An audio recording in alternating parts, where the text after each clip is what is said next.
Hi. Today I wanted to show you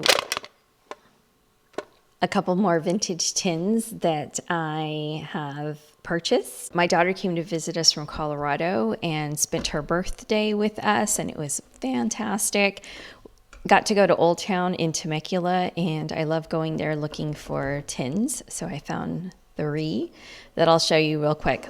So the one that I showed in the thumbnail is this one. And this one was the one I originally thought I wanted to create a new kit out of. However, if we can get this up here, it takes a little bit of force to open it, and I didn't want something like that when I'm out and about. So right now it is going to be holding the precious neocolors that are broken on purpose for me to put into my other kits. So yesterday I did a video and created this new kit. However, the sound for some reason didn't record the whole thing.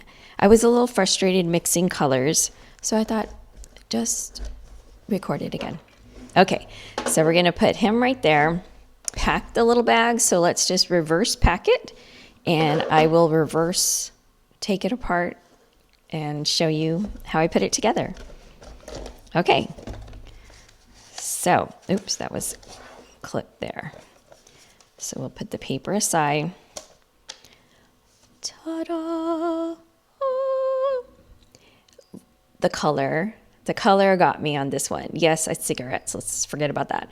But just the patina, the green, the muted red. I just like the font for some reason. But now you can see the patina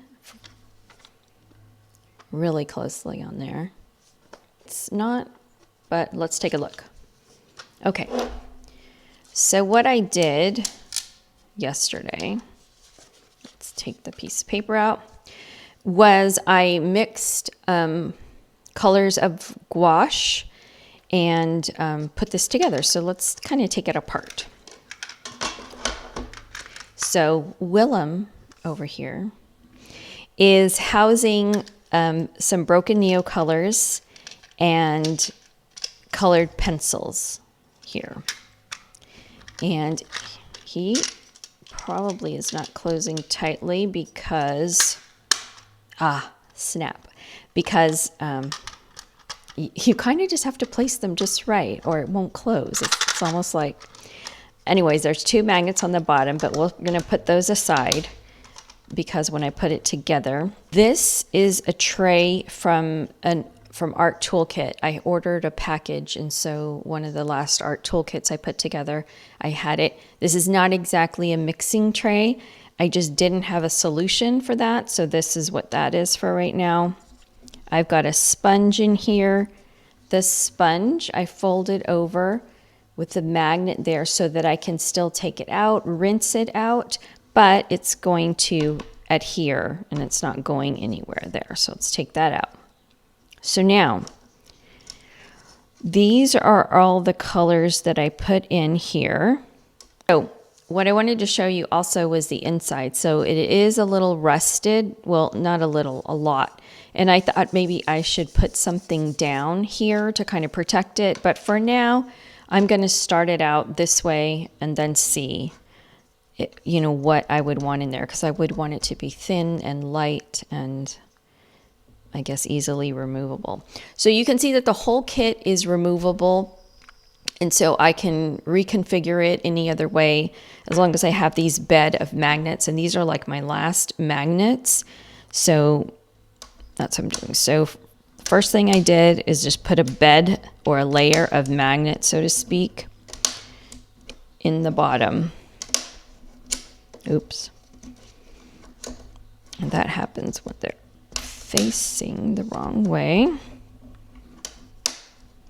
Oops, see that? When they repel against each other, it's the wrong way. So then next, I'm just putting in the pens. Now these are have a similar feel to the Art Toolkit, but the Art Toolkit ones are made a little better. These, I searched and searched for little watercolor pans, and I found the little black, like tiny, not black, plastic tiny ones or the quarter pans that I've used in my other kits. But I wanted something with a slimmer profile for some of my slimmer tins.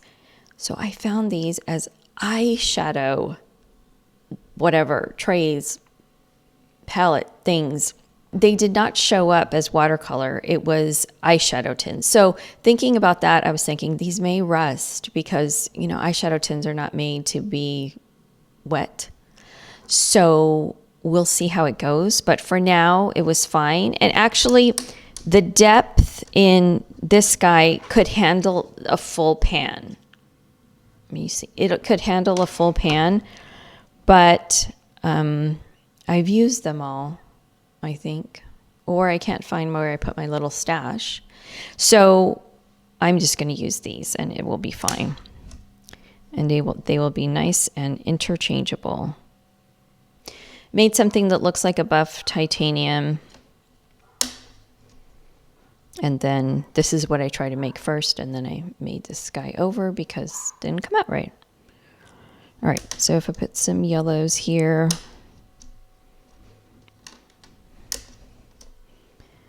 I think these are supposed to be greens.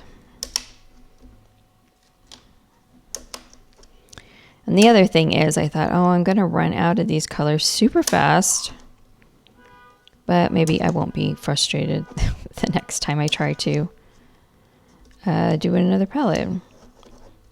Okay, that was supposed to be in the corner. Okay, then I think I'll just line up the blues. Oops. Here. Yes. A room here. And that's okay. The lavender should be over there because it's not really something that goes with. I wanted it to be a very autumnal pattern, palette pattern. Okay. And then the sponge fits there. So Willem. So Willem has a few, just a few neocolors and colored pencils in there. And then he snaps in. And he's going to snap in there. There we go.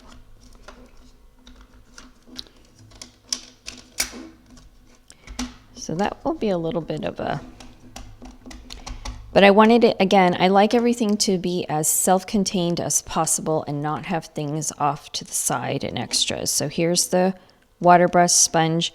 I have, if I order another one, I'll have another room for another mixing palette or extra sponge. Not sure, but in actuality, I should probably put another sponge here. Okay. So then, so this is there. And so as you see, it has a little bit of a, but it's still a nice slim profile. Okay. So I also cut up pieces of 100% watercolor paper, and I have my usual teeny tinies in the corner.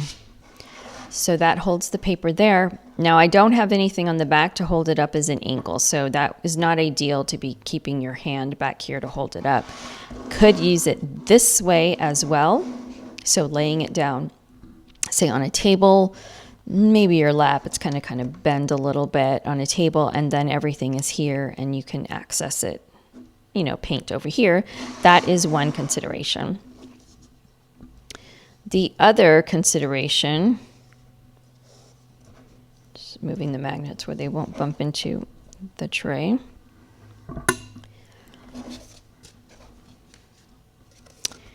Is, no, well, there is no other consideration. Okay.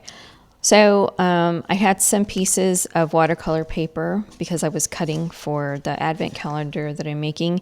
And so I did not do the correct stitching or the signatures and folios, I just put 3 and punched the holes into 1. So this one will have a sketchbook. It'll have some loose papers, which I guess I can put those in there, I think. And I'm just going to kind of hold them on the bottom. I don't have like a plastic case yet. Sometimes you just have to keep scrounging for materials until you're like, aha. And that's kind of the fun of this for me. Like, oh, that will fit with that. Okay, so far my vintage collection is looking like these guys plus little Willem that's inside here. And I have this one that I put together. And so I don't know how much I like this. I think what I'm finding is I don't like that I have to go so far deep in because it's pretty deep. And so I'm thinking maybe this guy's going to be another storage as well. So not sure about that yet. Originally, he was just storing paper, and then I made a kit out of it. But then my other vintage is the ginger mints. And that one works pretty well. I stole the water brush to put in the other one for now until I order some more. And then I've got a couple of these little guys. One's already in a kit right now. And this basically is just broken neocolor pencils. It's about all it'll, neocolor crayons is all it's going to hold. Just neocolors. Unless the color pencils are really tiny, which I do have a few. So this is my little collection so far, and I will have fun adding a little more and a little more every time I find some. All right, so maybe you come in again. Okay, so this was my buff titanium one, and this was the first attempt at buff titanium, but I do like both of those. I found that when I was out, I was always missing some kind of brighter yellow because I like these muted nature colors, so I added that yellow in. You're going to see as I progress that some of these look very similar because I was probably trying the same, trying to get a different result slightly, and it was not coming out. It's frustrating. But I'm not an expert at color mixing, color theory.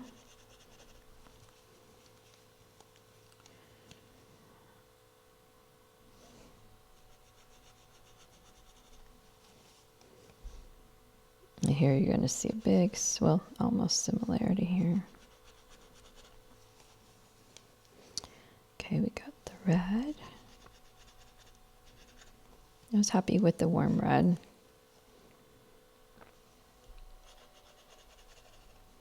And pretty standard brown.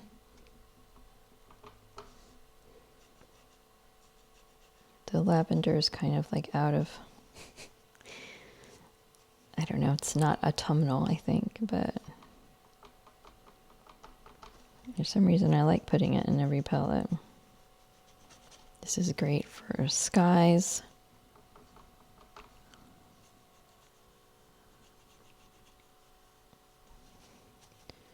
I like the blue, but again, I'm probably going to realize I need a bright blue. These blues are way too similar. Okay, so that is the palette, or the swatches. So I've got, you know, big similarities here. This is just a lighter tone, which I could have easily just got with white. These are way too similar. These are all okay. And these are okay. So my similars are these guys and these guys.